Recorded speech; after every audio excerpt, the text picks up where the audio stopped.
একজন বড়লোক বাড়ির পাশে একটা গরিব মানুষ বসবাস করে। তার একটা ছেলে আছে খুব মেধাবী, সবাই বলে যে খুব মেধাবী। বড়লোক বলে ও মেধাবী হলে কি এখন লেখাপড়া হবে না। যা হোক স্কুলে ভর্তি হলো, স্কুলে ভর্তি হলে ও প্রাইমারি পাস করে হাই স্কুলে যেতে পারবে না। এখন প্রাইমারি পাস করে হাই স্কুলে গেল, তখন বলছে হাই স্কুলে গেছে ঠিক, কিন্তু ম্যাট্রিক পাস করতে পারে। এখন কদিন পরে 5 বছর পরে যথারীতি কৃতিত্বের সাথে ম্যাট্রিকও পাস করলো। বলে ম্যাট্রিক পাস করেছে, কলেজে ভর্তি হবে কি করে? ভর্তি হওয়ার কোনো সুযোগ নেই। কলেজে ভর্তি হলো, কলেজে ইন্টার পাস করলো, ডিগ্রি পাস করলো, ভালো উচ্চশিক্ষায় শিক্ষিত হলো।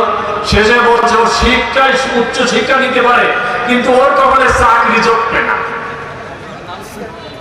এবার বলছে যে কিছুদিন পরে সে ইন্টারভিউর মাধ্যমে চাকরি পেয়ে গেল।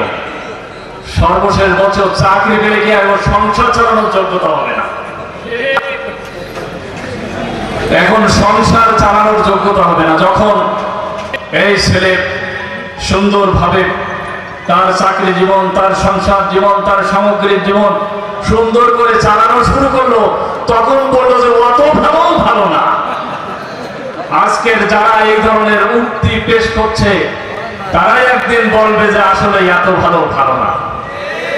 সম্মানিত ভাইরা, আমরা সময়ের অপেক্ষায় আছি।